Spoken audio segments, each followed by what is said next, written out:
Magandang gabi guys at hanggang ngayon ay namamasada pa rin po tayo para sa ating pamilya, no?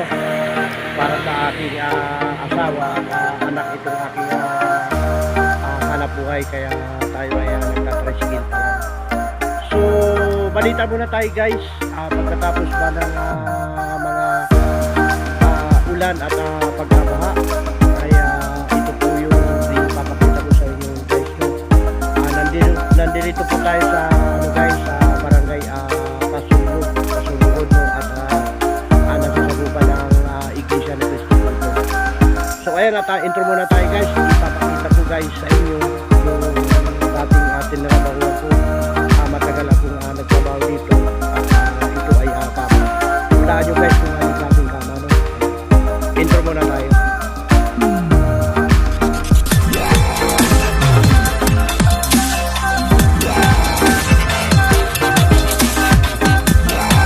Magandang gabi guys at yun ay madaling araw na, 1:02 na at 1:22 at yun na ay ang oras ay 1:22 na po ng madaling araw at ito na siguro guys ang anong biyahe ko. Magpapahinga-hinga lang ako at magbablog tayo ng panibago.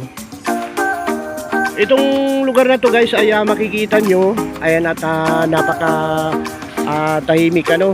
Ito po yung nasasakupan ng barangay Apasulo papuntang Pulo, no. Pagka diniretso nyo po yan papuntang Rincon guys, no, ito po yung aking dalang tricycle. At ganun pa rin po, may pangalan po na Sipag at Tiyaga ay guys, makikita nyo dyan. So ito na nga po ang aking sinabag guys, sinasabi sa inyo pagkatapos ng mga baha. At ito tatambad sa atin ang napakakapal ng mga basura guys, no. Basura. Ayan, napakita ko sa inyo guys, no.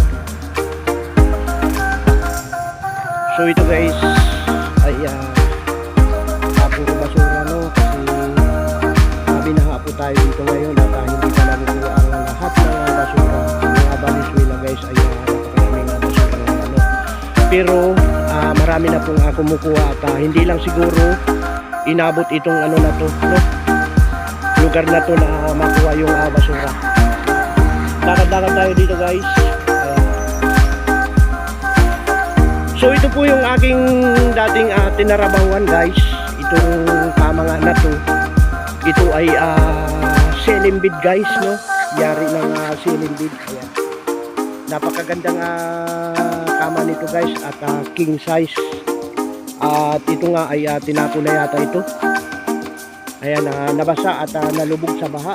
Ayan, king size yung kama na to guys at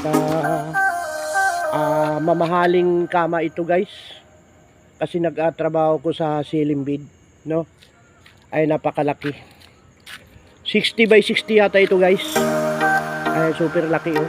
Ayan, kita nyo guys, tinapo na po yan yata at nilagay na dito at tinabi na sa may basurahan. Napakagandang kama nito guys, no? Ayan, ayan po yung tatak niya, silimbid, ang hari ng atibay. So lakad-lakad tayo guys at ipakita ko sa inyo ang napakaraming kumpul-kumpul ng basura dito sa may barangay Concepcion Street, Concepcion. At ito nga ay nasasakupan pa rin ng guys, ng tawag nito ng Pasulog. So lakad tayo dito. Tawid tayo guys, no? Nasa labas yung aso.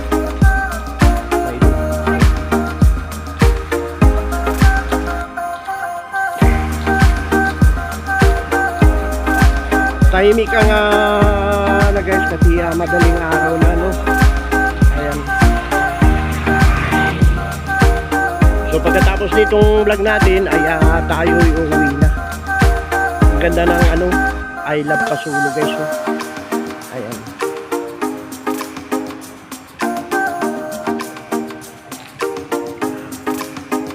Ayan, I love Pasulog. Dito tayo guys.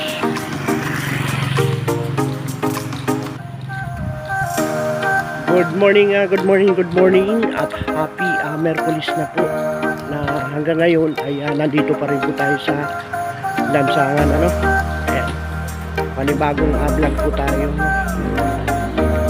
pasensya na po kayo guys sa aking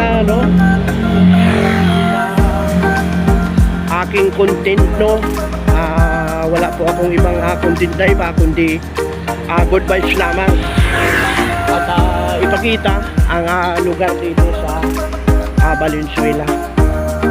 So ito guys, mga nagkalat na basura, napakarami. Pagka bumaha talaga guys ay naiipon ang mga basura ito. Ayan. Santambak na basura na dala ni Karina guys, no? Mga kahoy na madaling mapupok sa baha. Ayan, at mga nandito guys. Ayan po, no? Tagtag ng basura.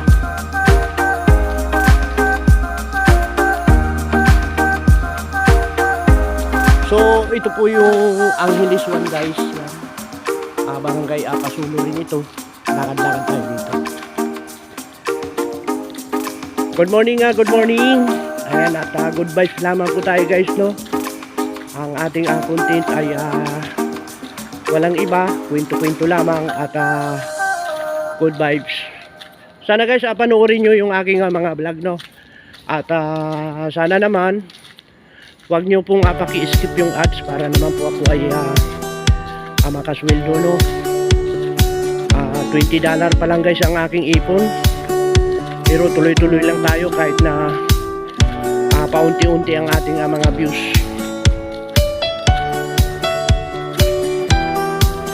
Dito naman tayo guys sa may barangay Concepcion. Isang bulkan at isang bulkang mayon yata ito guys, yung basura dito, napakarami ayun guys, may mga salasit pa, medyo madilim guys. Yan, sa tambak yan dyan guys.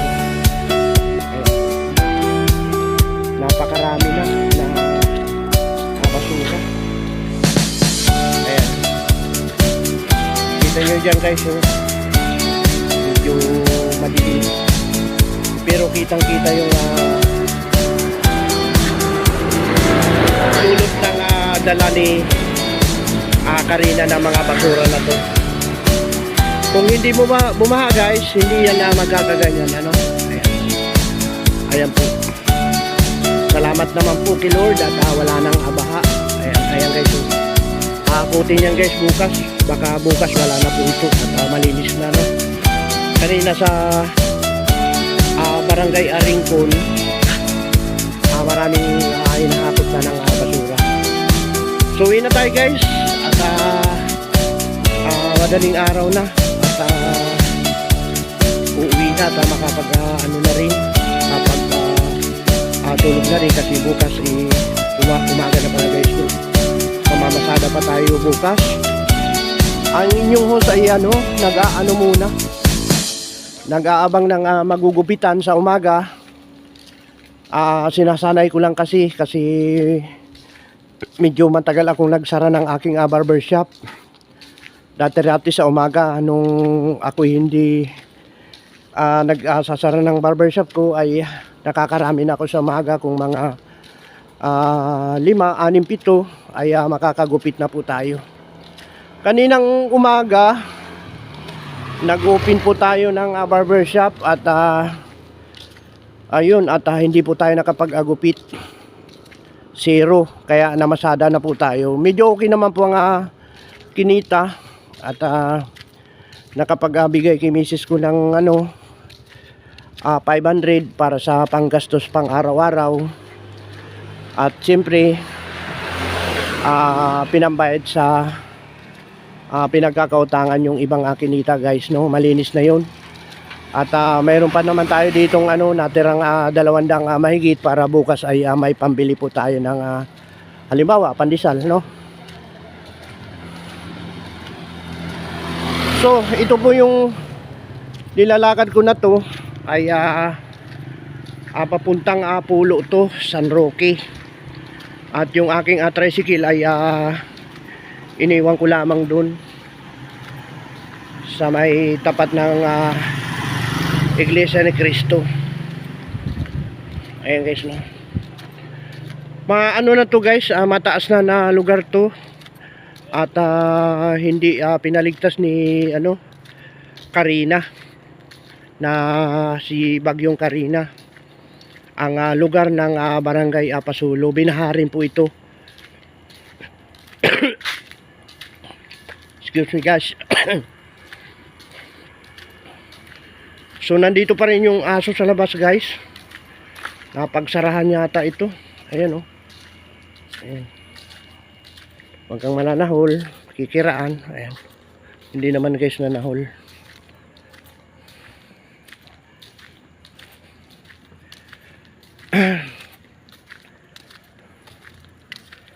Paano guys, hanggang dito na lang siguro marahil ang vlog na to. Babay na po, babay na.